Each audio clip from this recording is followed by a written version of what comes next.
Hello and welcome to Business Talks. I am Lana Smith, your host, and we have an incredibly special guest on today. We have Mr. Ian Baird. He is the CEO and founder of Sharemob. You might know Ian if you have ever used the app My Talking Pet, which is an incredible app that you can make your animals or anybody's animals actually talk. It's a lot of fun. And as the executive director for the Wishing Star Foundation, Sharemob has been a wonderful partner with us for our Send a Friend a Goat campaign. It was because of the My Talking Pet app that we were able to start our virtual goats. So if we couldn't deliver a goat locally, we could deliver a goat internationally. We have no borders, which is really nice. And I met Ian through Wishing Star pivoting last year, since we couldn't deliver goats for COVID, and we put together our virtual campaign. And Ian was hopped on the bandwagon just as fast as you could say hello, and has been a wonderful partner since then. So I'm so excited to have you on today. He's coming to us from London. We'll talk about that, talk about how COVID has affected you in London. So I appreciate you being on with the time change. Yeah, no problem. And joining me. Yeah, it's good. Thanks for having me. It's great to be here. Oh, this is great. It's such a blessing to have the opportunity to talk to you today. Now, My Talking Pet is so creative and so unique. I have to know, what is the genesis? How did My Talking Pet come to be? Well, I guess, I mean, my background is sales. I mean, I've worked for some Silicon Valley companies before. I used to work for Dropbox and Experian and web analytics companies, things like that. And working for kind of big corporates, there's some good things about it, but I've always had that entrepreneurial spirit, I guess, and I've always kind of wanted to kind of branch off and do my own thing. And we were just out one night after work with a few of the kind of work colleagues, and we were talking about apps. This is kind of, I literally only just got an iPhone. I think it was 2012, 2013, something like that. And we thought, hey, have you seen apps? I mean, this is the future. I mean, it seems to be doing all this. And we were just talking about app ideas and things like that. And it coincided with earlier in the day. There's if you YouTube talking dog, I think it's Ultimate Dog Tease or something like that. It's got a this Alsatian dog where someone lip syncs over the top of it. I went to the fridge. I got this bacon. It's got about 1 billion views or something. It's hilarious. And we just started talking about that. Wouldn't it be cool if you could do that with your own animals? And I was like, well, perhaps it's possible. So a good friend of mine that I went to school with, Pete, who's my co-founder, I hadn't seen him since I was like 17. I'm 40 now. But we went to school together. I hadn't seen him for about 10 years. And this was a few weeks after that night where we kind of came up with the original idea. And I bumped into him. We went out for a curry after work, and I hadn't seen him in about 10 years. And I said, "Oh, what do you do?" He goes, "Oh, I build iPhone apps. This is Pete." I said, "Oh, I've got a good idea for an iPhone app." And talked about, imagine making your pets talk. You could take a picture of it. We may manipulate the photo. We could do something. He's got a very techie background. And he said, "Oh, this is quite a cool idea. Why don't we do something together?" So we literally wrote a contract on the back of a beer mat where we went in 50-50 and said, I'll put some money into marketing if you build it, and we'll just see how it goes. Bit of a side hustle. So he built. It took him about a month to build the app, and we kind of did some kind of design work together, and I did kind of what I could with a non-technical background. And it launched, and it did exactly what we wanted to do. And it had about 4 downloads, as you can imagine. There's a million apps in the App Store. So we just thought, oh, this is cool. We'll see what happens. And we're still kind of doing our full-time jobs elsewhere. And then there's a show in the US called Two Broke Girls. It's on CBS. You might have heard of it or not. The two girls that were on that show happened to download the app. It was a paid-for app, like cost $1 or something like that. The few hundred people that downloaded these 2 girls, they then took it on the Ellen show in the US and started talking about My Talking Pet. This is start of 2014, something like that. And and then suddenly we were number one in the US app stores with like, we're making like 10 grand a day or something. We're like, what's going on here? We had to, and then we got an email from the Ellen show saying, oh, you might see a bump in downloads because we had it on the Ellen show. Literally did a great big advertisement for the app. It's something we could never have paid for or even, dreamt of. And then after that, it just gave it that boost that it needed to get traction, that then just kind of kept going and going. And as a result of that, we both quit our jobs and we kind of did it full time. And we just kind of kept making the app better and better. And the rest is history, I guess. It was a pretty, it was a pretty big bit of luck, thanks to the Ellen show, basically.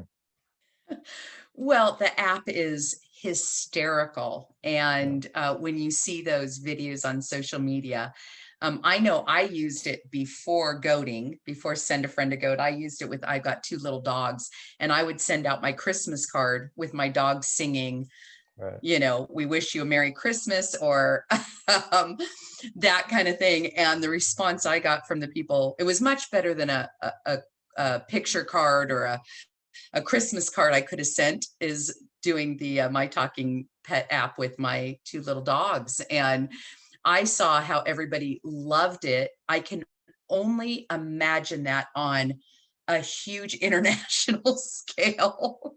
Yeah. It's brilliant. Yeah, so it went global pretty quickly. And I mean, the US is about probably 70% of our market, but we're also big in the UK and really big in Japan as well. I mean, they're crazy in Japan. They have cafes for cats out there. They love their pets. So organically just kind of exploded out there as well. Wait, I'm sorry. I just have to. Did you say they have cafes for their cats? Yeah, you look it up on Google. Like they're okay. Just, I mean, I mean, I've never been to Japan.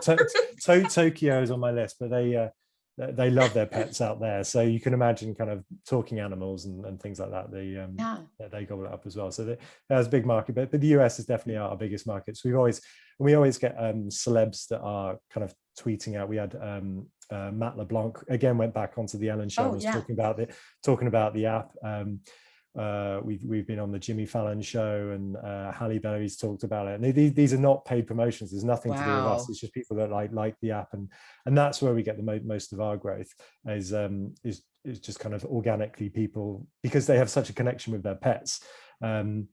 That they, once they make the video, they find it funnier than anyone, because it's their own pet. You can imagine if you've got a dog, so you suddenly can have this conversation with them. So you're just desperate to share it on social media because you're desperate for everyone else to see it. I'm sure other people see it and go, yeah, but because it's your pet, it's like, no, oh my god, this is amazing. So I think they're hysterical. Everyone I see I just laugh. I mean, it's pretty funny, especially when people will do a conversation with their dog or their cat, and they'll talk to the cat, then superimpose the cat's response. It slays me. There's nothing funnier than watching that. Absolutely. So tell me, so 2014 is when you guys had your big launch. Is that about it? Yeah, 2014. So now we're 7 years into this. What changes have you made, or have you made any changes to the app? You said you improved it. What does that look like?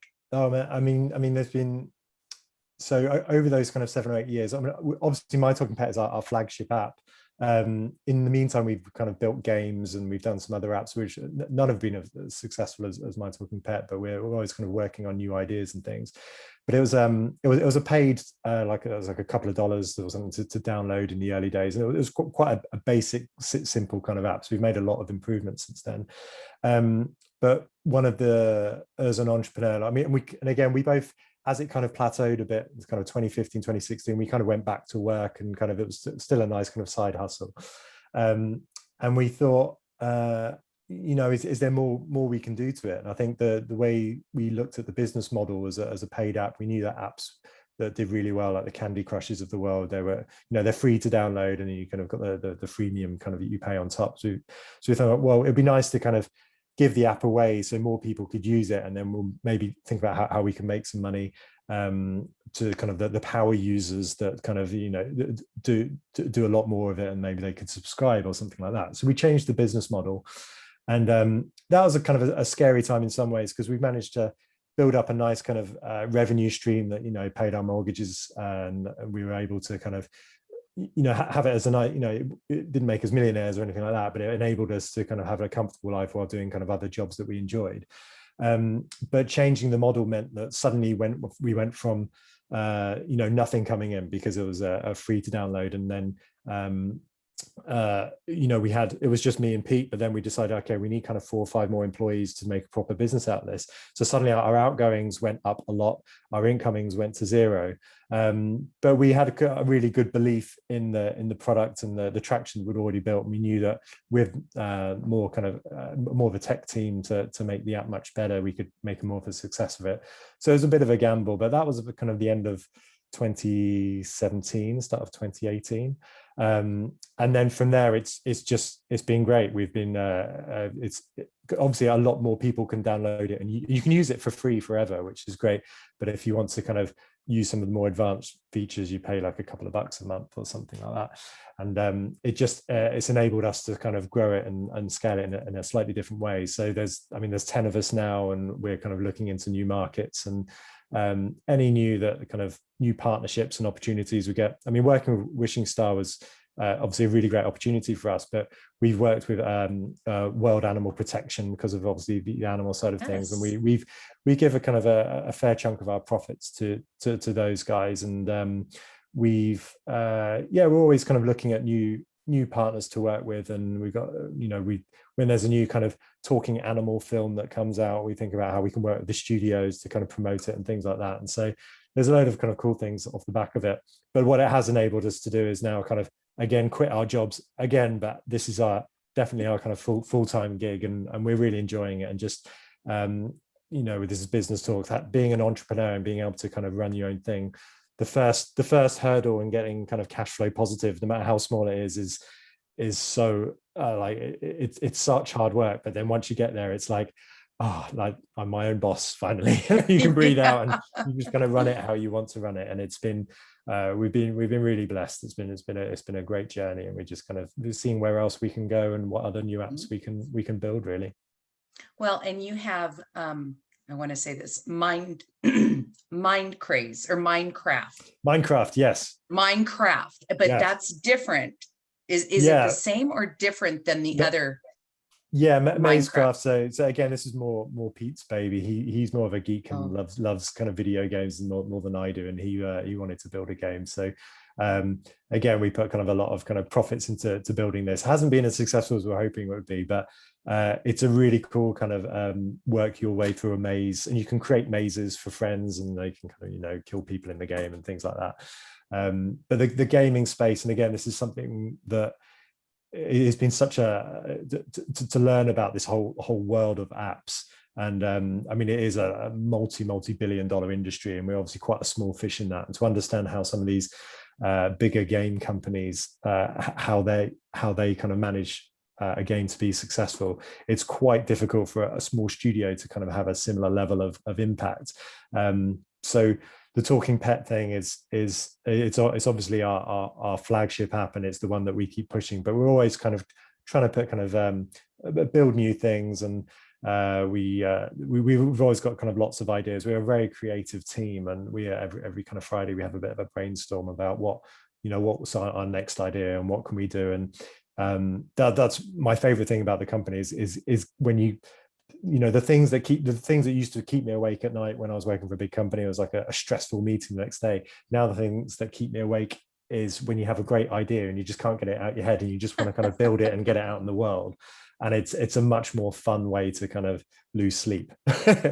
And so we're always building and trying to keep up with the big guys, but it's we're just learning along the way and seeing how we can get on. Oh, I think it's phenomenal. And you're right. So tell me, when did you feel comfortable enough to resign from your marketing position to do this full time? How long did it take? Yeah, it's hard, and it's not always the money coming in. You think, oh, once my money coming in hits a certain level, then I can quit. It's more you know, it's when your journey ends on the other side of things as well. I mean, and working kind of in sales, is a hard job as well, and I enjoy bits of it, but it's always kind of a 2 or 3 year thing in any company before you kind of move on or get moved on if you're not performing in some instances. So it coincided with a bit of one journey ending as well, and then thinking, oh, do I want to go into another job, or can I make, take a bit of a pay cut for my household, but do something that I really want to do. And luckily now we've been able to as a building up a business and getting it profitable is really hard. We've never taken funding either, which is quite unique. I think everyone in the app world these days, they're raising millions of dollars with VC funds and things like that. We've never done that. So it's just been money we put in ourselves and try to kind of build the team by being quite frugal, and any money that we can get in the business, we reinvest it. And we've got to a point now where we're finally pretty comfortable, making as much money as making in a full-time job. And it's like, it's even as a lifestyle, if we're making less, it's so much better. Yeah, as you can imagine. I And I think, understand. if you have entrepreneurs watching this, and you either kind of have that entrepreneurial bug or you don't. And if you do, it's like, it can be incredibly frustrating working for a company that you don't quite share their values, or they have different culture, or you got a boss that's down your throat or something like that. And when you've got an idea, and it's hard to kind of get that money through the door. But once you have that kind of first initial, once you get those first few customers, and you can see how it works and get the ball rolling, and then you can, it's a wonderful feeling. And it's certainly, I don't think it'd be a position I'd ever want to go back to work for someone else again. Well, you've got the best of both worlds. You're involved in something that brings a lot of joy to people. You are not only entrepreneurial, but you're also philanthropic, which I think, as a business leader and in the nonprofit sector, that's something that I appreciate. And I know people appreciate when you see an organization or a business that has great success, and then their focus is how they can give back. And that's a beautiful partnership. Yeah, absolutely. And then just kind of throwing back our conversation before this recording, me and you, Lorna, where you said you left a previous quite high paying job to find your life purpose and go into Wishing Star. I think, having that philanthropic thing, one part of it, okay, that's great, we're doing some good to the back, but having that life purpose, the more you do it, the more you realize this is what it's all about. And I think, and I'm hoping that our next big ideas, whether entrepreneur or not, is more that creates job, and My Talking Pet's cool in an entertainment type way, but actually making a difference and doing something that can really help. I mean, and this is why any opportunity to work with organizations, foundations like Wishing Star, for example, where you can actually make a difference to families that are going through awful periods of their lives. And as I mentioned, two young kids myself, it's something that I couldn't imagine going through as a parent. It's definitely every parent's worst nightmare. But once, as yourself, Lorna, working with these families, like, for that to understand the kind of impact that you can give to them, and that's what life is all about, isn't it? Just kind of getting that feeling, and you almost get selfish with it. You want more of that. You want to kind of push your like, money is not a big deal once you kind of get that feeling, and I'm hoping I get kind of more opportunities to feel those things and work with kind of foundations, like you guys. Sounds great. So tell me, you've been married how many years? 10 years coming up. So, 10 years. yeah. You've got a 5-year-old and a 1-year-old son. Yeah. Correct.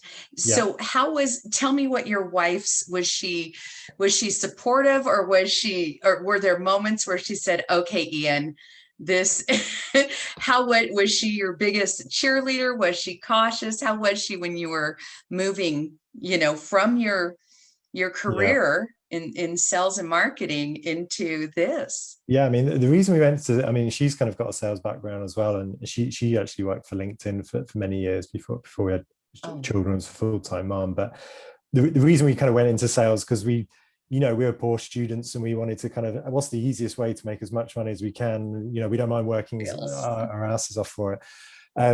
But nothing would be harder being an entrepreneur without the rock behind you that kind of pushes you forward. I mean, I know there's lots of would-be entrepreneurs out there that are stuck in a well-paid job, that are stuck in that lifestyle that they can't get out of, and you can't take that cut. So having the supportive rock behind you. So I mean, she's not here, she's not listening, but I'm actually I'll make sure she gets a copy of this. So no, I mean, if it wasn't there, you know, there's no way I could have done it. And it's not, and again, it's not about the money and the pay cut that you do it. It's about having that supportive partner with you that knows that how hard it is to kind of get after your first customer or get after your first 100 downloads, and if you're both out of work and knowing that you could be making money elsewhere, but knowing that this is kind of your dream, having that support behind you is just you know, it's the only way you could make it. The only other way I could make it is if I was completely single on my own and kind of head in the computer. But I could only imagine not having a supportive partner. There's no way I'd be in that position. And you know, obviously having kids came along after the business when we started making a bit of money, and that makes it easier. I could imagine if you're a would-be entrepreneur and you've got children and you've got bills to pay, it's hard. Do you know what I mean? I can fully appreciate, but that's why these days it should be a side hustle. You know, you do your job and then you come home, and unfortunately it's really hard work, but then you gotta grind it out again in your second job, which is maybe for you. And that's what you know, that's what we did. Me and my co-founder, we had full-time jobs and we were doing it on the side. And then once you saw, okay, this can cover the mortgage every month, okay, let's jump in both feet, and you've got to do it. I mean, as an entrepreneur to another entrepreneur, that's the only advice you can give is, yeah, just do it. And if you've got the supportive partner, that really helps. So you mentioned that. So for entrepreneurs that are watching this, Ian, and they're saying, holy cow, you know, this guy came up with this crazy idea and then found somebody else who thought this crazy idea was just gold. What kind of advice could you give to entrepreneurs who may be on that, have a great idea, passion, and they're afraid? What are a couple pieces of advice that you could give to somebody with an entrepreneurial spirit or has the next best idea? What would you say to them? This is where like 1,000 different quotes are running through my head from all these different, and I can't think of anything. Yeah. But I mean, if you've got the idea, I mean, and it's keeping you awake at night, then you know you have to do it. I mean, it's just one of those things. I mean, there's all those kind of cliche, you know, ignore the naysayers, but it's so true. I mean, I had people really close to me that were just like, when they heard the idea, it's like, don't give up your day job kind of thing. And it is hard to kind of overcome that and go and listen to them go, oh yeah, you're right, I should stay in my lane and all this. But you know, everyone is, you know, it's the, you know, be uncomfortable. It's so easy to be comfortable in a career that you're good at and a job that you understand, and you just kind of drift and get your paycheck every month. And it's before you know it, you know, you're just going to have regrets at the end of it if you don't do everything you want to. If you've got that idea, reach out. There's this thing called the internet and Google and YouTube, and everything you can learn is out there for free for everyone. And it's not like it was 20 years ago, even 10 years ago. Like I've had other business ideas, and it, you know, you get quotes to, you know, build a website for 20 grand or something like that. It's free these days. You know, to set up a business doesn't cost anything. It's just your time and devotion, and all the resources are out there to learn it. And unfortunately, in some ways, everyone has those same resources. So you're competing with a much bigger pool of fish. But at the same time, you know, if yours is just that little bit better than everyone else's, or if you're passionate about it, I mean, that's the main thing. If you're passionate about something, even if you think, oh, someone else is going to have this idea, doesn't mean someone's going to have your passion for it. And if you've got that passion for it, you're going to beat them, like every day of the week, twice on Sunday, because you are thinking about it. And it's whether, you know, it's whether it's something like Wishing Star that's giving back, whether it's a new tech, whether it's something that's a utility that's making a problem much better or go away, or you've got an in with a big company, you want to be an ad agency and you've got new ideas for creating ads or something like that. The resources are there to just kind of set it up and do it. Yeah, the biggest cliche is ignore the naysayers, but it's probably the best one. Just ignore the people that say you can't do it, get uncomfortable, and go out and do it, and be scared. Do you know what I mean? Okay. If you're not scared every day, you're not living. And it's that's why people don't do it, because they're scared. I can't leave this job. I Yeah. can't do this. It's but that's what makes life worth living. You don't want to get on your deathbed and go, oh, really glad I stayed in my lane for all those years. Do you know what I mean? I'm This glad is I true. left and jumped Yeah. full. So No, I like that. I appreciate that. Get uncomfortable, and really, I would think, believe in yourself, believe in your product, but absolutely. believe in what you have going on. If you believe in it, and like you said, passion. If you're not waking up every day with a purpose, for me, I always challenge people with that. If you're not waking up every day with your purpose and your passion, you need to go back to the drawing board and find out. Some people don't know what their passion is. Well, take Yeah. some time, figure out Yeah. what your passion is. I read a good quote today. Just going randomly. It was I think your life's ambition is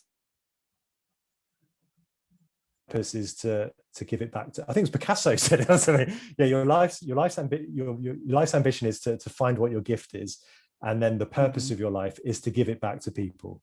So if you're, again, and I love that, but I literally just read that today, it popped up. But I think, yeah, it's really hard for people to think what they are good at, because again, with the social media, you're just bounded with all these talents in your face, and you just think, especially with COVID as well, and you're stuck at home and you can get lazy, and it's like, look at all these talented people around me that are on my feed and doing all these amazing things. I can't compete with these people, and it can get you down. But actually, everyone does have their talent, everyone does have their gift. It's finding it is difficult, and then whatever kind of gets you that spark in your eyes and that passion, that's what it is. Pursue it. That's the spark that you need to kind of ignite and put more wood on the fire. And then if you can get that, and then the resources are out there to go learning. And if you get an idea, you can do your side hustle or whatever, and just go with it. But yeah, finding your purpose is definitely hard, but it's out there. You've just got to kind of go for it. You got to take the time and invest in yourself and figure out what it is. 100%. And yeah, you've found that, and that's exciting. I feel like I found it, and I'm always excited for people when they get it, when they finally realize this is what I want to do. And like you said, you see the spark in their eye, and that's an exciting moment, is when somebody discovers that. And you go, that's it. That's it. That's what you got to do. That's it. That's what you need to be doing. Your face changed. That's what you should be doing. Doesn't matter if you get paid less doing it. You're going to be happy. That's what it's about. Don't think about that you're going to get paid less, but because when you are in the middle, and I call it my sweet spot, when you're in that sweet spot, the rest falls to the wayside. It just becomes less important. Not to pay your mortgage or take care of your family, but you don't realize. You buy a tent and you say, we're going camping. And then that's how you start your business. If that makes you happy.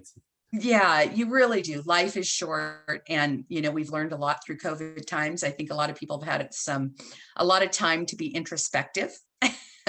But also, Ian, during COVID, you look at our internet and social media usage. It was high before COVID. But now with everybody at home, even us I love this, doing a Zoom interview with you in London and me in Washington. People are on their computers. It's a good time to be, in the tech and app world, I can imagine. Yeah, we the first lockdown in the UK, I guess just over a year ago, and we were struggling a little bit with the subscription stuff, and it was going okay, but that first month of COVID, although it's a bad situation, it was great for us just to kind of give it that boost, because everyone suddenly they were bored and they're in with their pets, and I guess they found some apps that they really enjoyed. But it's the same across the board with the app industry in general.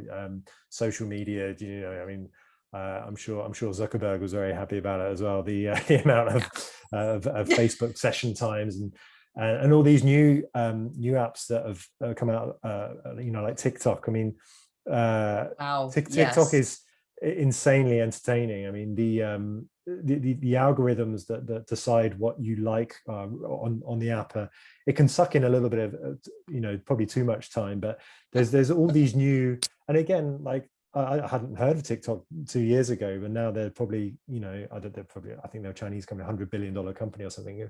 But it shows that if you've got a good idea and a good vision, like to live in a world where you can get an idea and put it in the hand of how many iPhones are out there, 2 billion or something. Like, I think there's like half the world's population has a smartphone now of some kind.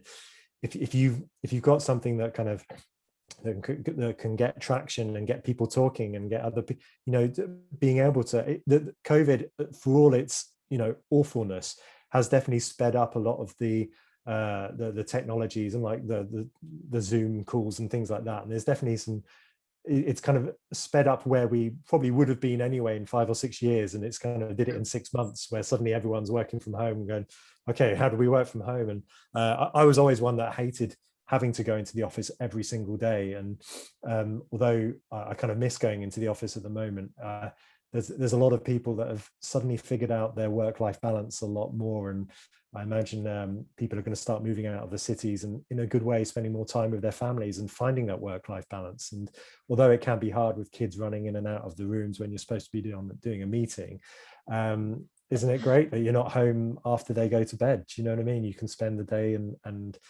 work with them, and work with your colleagues, I mean, and be with your kids. And I think it's opened up a much different world for a lot of people in a better way. But yeah, going back to your original question, yeah, I mean, COVID for the app world has been good, I guess, because more people. It has, which is great. I have what are you guys? I mean, you've got some things in the hopper. You've got some apps. I don't know if there's anything that you'd be comfortable to, any ideas you'd be willing to share. Maybe not. That could be very secretive. I don't know, but what do you guys have in the hopper or coming out? Yeah, so we're always kind of working on kind of casual games and things like that, but we kind of started moving away from, because my talking pet is our kind of our golden goose. We've got to make sure that is as good as it can be.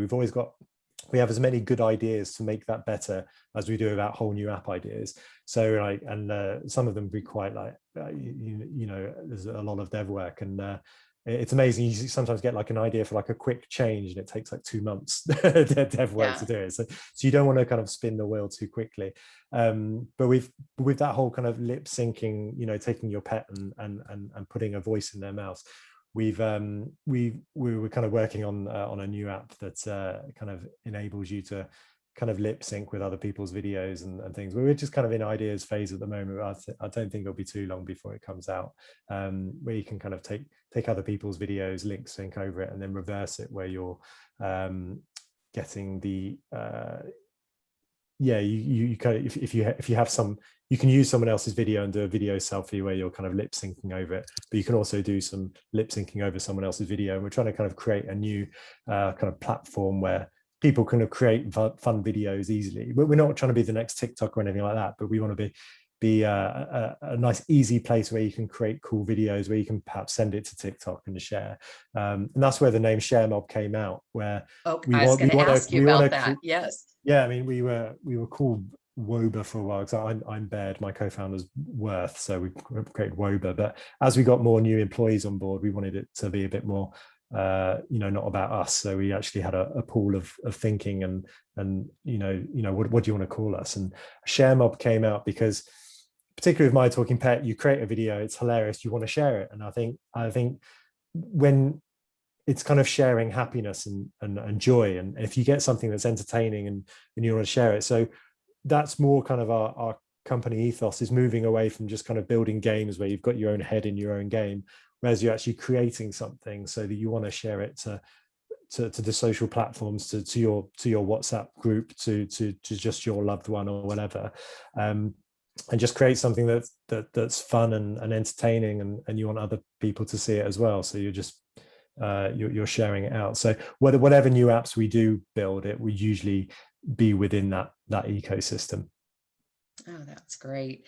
Well, and I know that what I've just seen in the last couple of years is, on My Talking Pet, yes, you can put voice in what they're saying, but you can also put a hat on them. You can you can put them in costumes. Yeah. I love that on My Talking Pet, where I can put a sombrero and a big mustache on my little dog, and now he's singing in Spanish.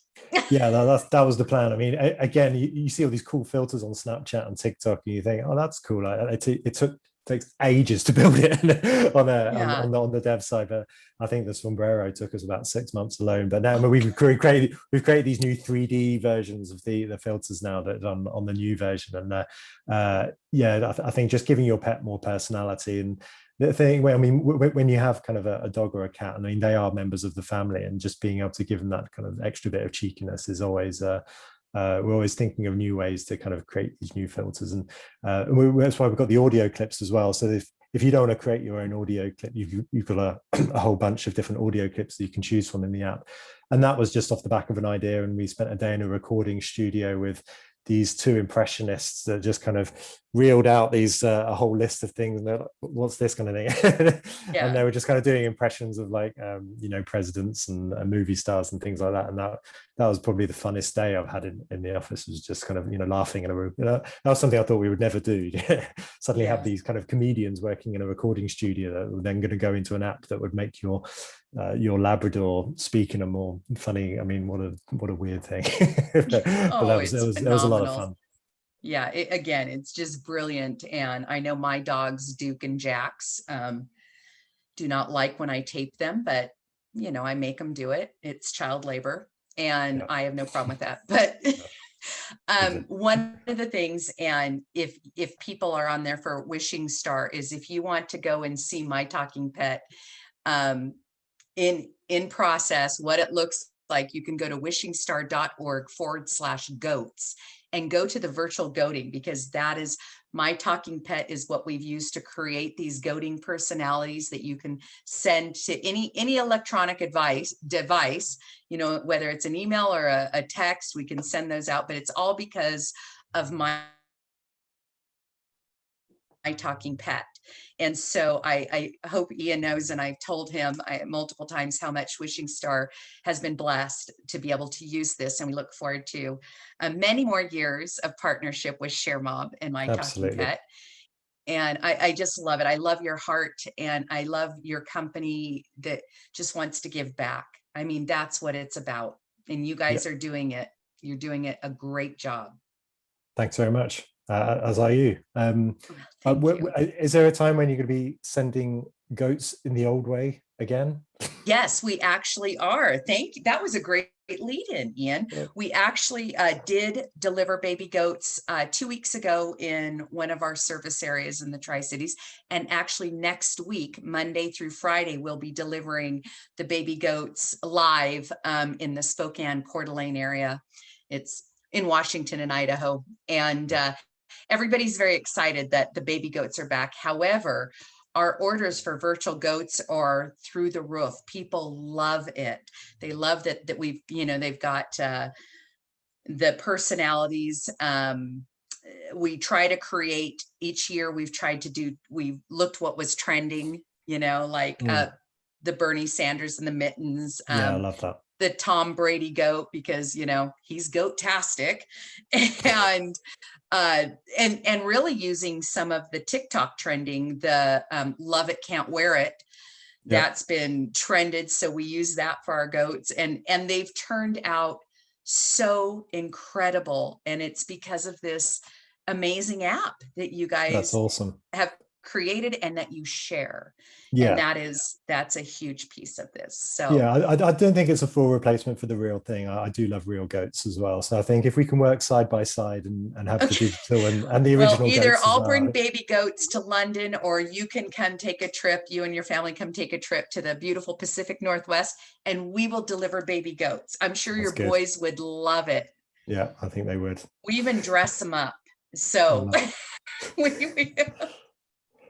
It works. People love it. We love it. And it's a wonderful fundraiser for Wishing Stars. So That's great. but I just want to thank you, Ian, for taking the time. I know there's this time difference, and I appreciate you taking the time to share Of your course. thoughts and encourage other entrepreneurs that you can do this. You can do it. You know, you got to take some chances, and you got to believe in yourself, and you got to be passionate. Yeah. And And if you it can doesn't do it. work, do it again. And there, keep trying until you Yeah, find that that's place. it. Don't give up. That's it. So Ian, where can people find out more about Sharemob and My Talking Pet?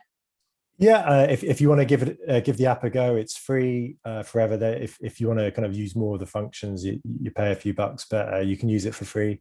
App Store, iOS and Android. Just search My Talking Pet will be the top one, and just have fun with it. If you don't have your own pet, you can still use it. There's a selection of kind of images that you can use, a selection of audio clips, and get creative. That's what it's all about. If you're into TikTok or Snapchat and you like creating all these different things, this is just kind of part of that process, and just have fun with it.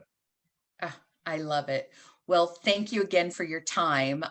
This was just a great blessing to have you on today. So, Great. No, it was great to be here. Thanks for having me. well, thank you for joining us for Business Talks. And I am your host, Lana Smith, and we'll see you next time.